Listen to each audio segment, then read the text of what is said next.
The Python Software Foundation has just turned down a $1.5 million grant from the U.S. government on behalf of U.S. taxpayers. And they turned it down because a condition of getting that $1.5 million is that they would no longer be able to discriminate against people using DEI practices. This is a very real thing, and it's absolutely absurd. I'm just going to read the Python Software Foundation statement to you because it is fairly self-evident. The PSF, Python Software Foundation, applied for a $1.5 million grant from the U.S. National Science Foundation to make innovative improvements to packaging security, and we were recommended for funding, but as a condition of funding, we were asked to affirm that we would not undertake any diversity, equity, and inclusion work, whether or not we used the government funds to do so. The Python Software Foundation simply could not agree to that statement. As facilitating the growth of a diverse and international community of Python programmers is written directly into our mission and core to our values, so we withdrew our application. Now, a few things here. First, you'll note that this was actually posted over to Blue Sky, because of course it was. Of course it was posted to Blue Sky. Second, you may remember last January, President Trump took office. Almost immediately upon taking office, President Trump signed a large number of executive orders. One of those executive orders specifically made it so that if you do business with the United States government or receive government funding, you cannot engage in DEI practices because they're, by design, purposefully discriminatory, and that's illegal in the United States. So that was laid out there back in January. In the mid-spring, there has been, and really since that time, there has been a steady rolling train of grants from places like the National Science Foundation that have been revoked specifically because the receivers of those grants were spending money in some ways on DEI programs and policies. We've talked a bit about this happening in universities in Oregon. Universities in Oregon were receiving a tremendous amount of funding from the National Science Foundation in order to promote things like gender and racial diversity in software development, and things along those lines. And those have all been revoked. I mean, just one after another, revoked. And so it's not terribly surprising. In fact, the Python Software Foundation should have absolutely known as they were applying for this grant that this was going to be the case. Obviously, they knew it, which tells me that going into this, Python, the people who run the Python Software Foundation, were just looking to make a scene. This is a virtue signaling thing because they've known all for the entire calendar year of 2025, and likely beforehand, that this was going to be the outcome, that they were not going to be able to get National Science Foundation funding if they continued their DEI discriminatory policies. But they pursued it anyway, knowing that they were going to turn it down if they were approved for it and make a big stink about it, which means this is all a big giant mound of virtue signaling, which is absolutely ridiculous. I'll read a few other quotes here. These terms, the terms of the grant, included affirming the statement that, quote, that we do not and will not during the term of this financial assistance award operate any programs that advance or promote DEI or discriminatory equity ideology in violation of federal anti-discrimination laws.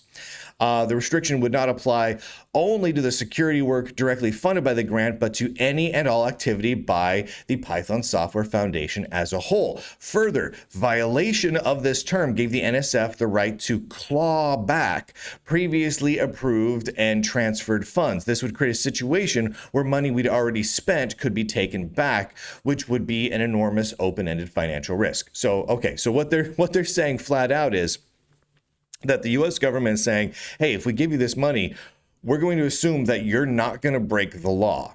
If you do break the law, you got to give the money back. The Python Software Foundation is saying that's horrible. We shouldn't have to give money back if we've already spent it.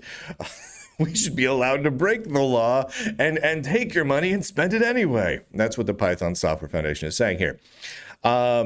They go on in their statement. Diversity, equity, and inclusion are core to the Python Software Foundation's values as committed to in our mission statement. They then talk about diverse and international community of Python programmers, blah, blah, blah, blah, blah. In the end, however, they say, the Python Software Foundation simply can't agree to a statement that we won't operate any programs that advance or promote diversity, equity, and inclusion, as it would be a betrayal of our mission and our community. Now here's what's fascinating about this. Based on the statements they're providing, it sounds like turning down these funds might actually put them in financial dire straits. Here's what they said. Quote, giving up the NSF grant opportunity, along with inflation, lowered sponsorship, economic pressure in the tech sector, and global local uncertainty and conflict. What the heck is global/local uncertainty and conflict? Like, what does that mean? There's always conflict. There's always uncertainty. Like, when would that sentence never apply? And that's a ridiculous thing for them to say. Means that the Python Software Foundation needs financial support now more than ever. Blah, blah, blah, blah, blah. So what they're saying is they really needed that 1.5 million. And they're really sacrificing in order to stick to their discriminatory DEI policies. Insane. Absolutely insane. So this just kind of hit the wires yesterday. They announced this sometime yesterday. And what's fascinating is if you look at the Blue Sky, Mastodon, very left-leaning social media, you see a steady flood of dozens of people who are like, I thank you, Python Software Foundation, for sticking it to the man. Thank you for standing up for what you believe in and being pro diversity, equity, and inclusion. And because of that, I'm going to become a new supporting member of the Python Software Foundation. So they're clearly this strategy is going to work to some degree. I don't know how effectively long term, but they are going to get some people who are going to become supporters financially of the Python Software Foundation, at least at a small scale. They're playing to that particular very small, very niche base. But you'll notice that those sorts of statements are really isolated to the extreme leftist activist social media networks like Blue Sky and Mastodon. How this is going to play out to the broader audience, that remains to be seen. Personally, this doesn't seem like a great strategy to me. Now, I'm not a big proponent for taking a whole lot of government funds. If Python doesn't want to take government funds, great. You know what? That's my taxpayer money. I don't want to give it to you anyway. Fine. I'm okay with that. But doing the virtue signaling thing of, the only reason we're not taking government funds is because we want to continue discriminating against white dudes. Okay, come on, really? Now, here's the thing. This is not an isolated one-off case of the Python Software Foundation being extremely woke-ish.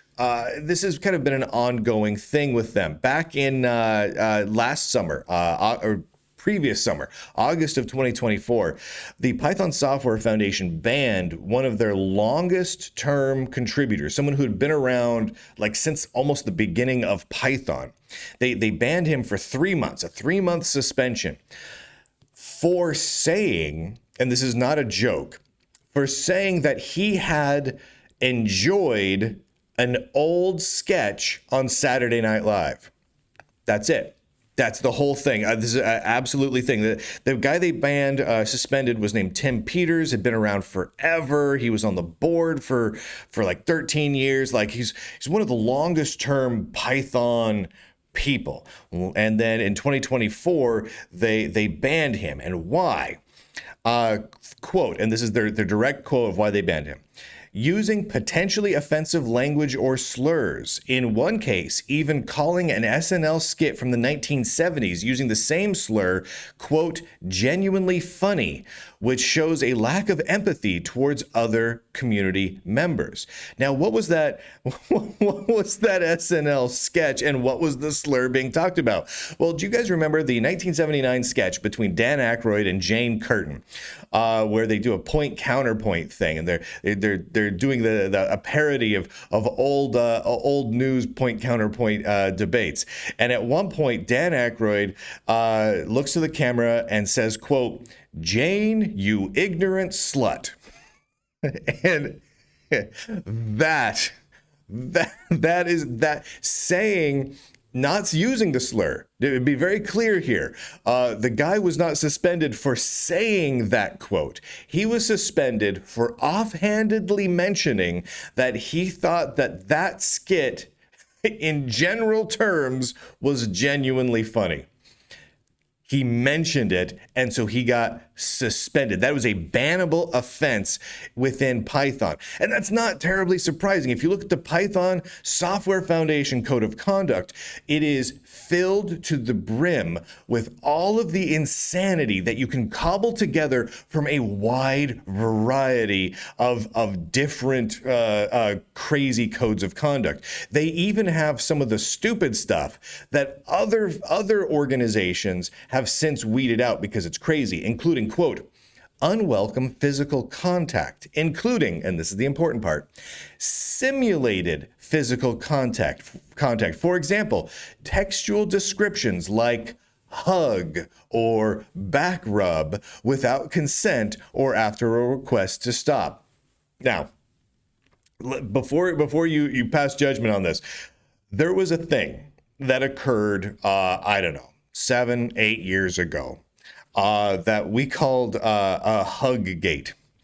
It was an event that occurred with the FreeBSD project. The FreeBSD project decided to implement a new code of conduct. And in their new code of conduct, they specifically listed that if someone posted an animated GIF of a teddy bear offering a hug, like a cartoon teddy bear going hug, that was a bannable offense within their project. That was the same. They literally said that was the same as rape. Wild. Like just bizarre broken-headedness, right? An animated GIF of a cartoon teddy bear offering a hug being the same as a physical assault. Now, FreeBSD since realized, okay, that was stupid. We were being stupid. We got rid of that, right? They quietly did it. They didn't make a big deal about it, but they did. They started getting rid of that stuff because it was too ridiculous. It was too asinine for any normal, reasonable human being. The Python Software Foundation has that stuff still. It is crazy. Now, and that's not surprising because if you scroll all the way to the bottom, in their, here we go. In their code of conduct, you will find a list of all the places that they drew inspiration. Language was incorporated from the following codes of conduct. Well, they've got the Citizen Code of Conduct, the Contributor Covenant Code of Conduct, which, it should be pointed out, was specifically created with the goal of promoting anti-meritocracy and anti-cis people, right? The whole point, according to the guy that created the Contributor Covenant Code of Conduct, was to use it as a weapon to push forward a post-meritocracy world where the works that you do no longer matter. It only matters what you are. Like, are you a guy? Are you a girl? Are you trans? Right? These sorts of things. They even wrote a meritocracy about it called the Post-Meritocracy Manifesto. That was the whole point of it. There's also the LGBTQ in Tech Slack Code of Conduct and other ones here. I mean, and the Rust Code of Conduct. Oh, Lord. You know, as soon as people are taking inspiration from from Rust people with the cat ears on that something's going to go weird. I'm going to hear about that statement. What's weird is if I criticize the whole thing where people who promote Rust and are Rust evangelists like to wear cat ears and are mostly furries, people start yelling about that a lot. It's just a thing. Go look online. Half of all of the Rust evangelists out there, their avatars on social media networks are cartoons of them wearing cat ears. It's bizarre. I don't know exactly what to make of it.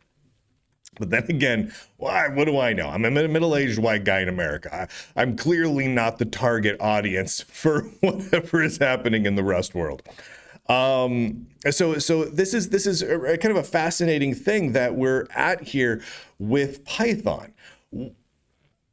What will this impact in terms of Python's income going forward? Because clearly they're signaling that they're not going to be taking any more funds from the US government ever. That's it. They're out, right? They're not going to be applying for any more funds from the US government because that would mean they'd have to stop being discriminatory. So they're out. So they're clearly targeting a very small niche of potential investors and sponsors and contributors to their project.